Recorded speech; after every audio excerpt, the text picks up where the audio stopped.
Hi நண்பா, உங்கள் தமிழ். இன்றைக்கி என்ன பார்க்க போகிறோன்னா ஒரு சின்ன இன்ஃபர்மேஷன் தான் பார்க்க போகிறோம். என்னென்னா ஜிஎஸ்டிபி அதிகமானால் கடன் அதிகமாகும். ஓகேங்களா? அப்படின்னு என்னென்னு தெரிஞ்சுக்கலாம்.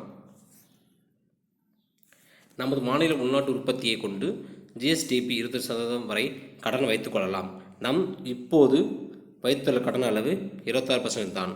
ஜிஎஸ்டிபி அதிகமானால் கடன் அதிகமாகும். ஓகேங்களா?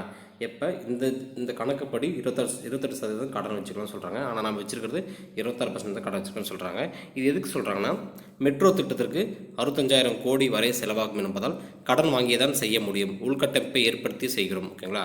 அப்படின்னு யார் சொல்லிக்கிறாங்கன்னா, மாநில திட்டக்குழு செயல்துறை தலைவர் சொல்லியிருக்காங்க. ஓகேங்களா? எதுக்கு?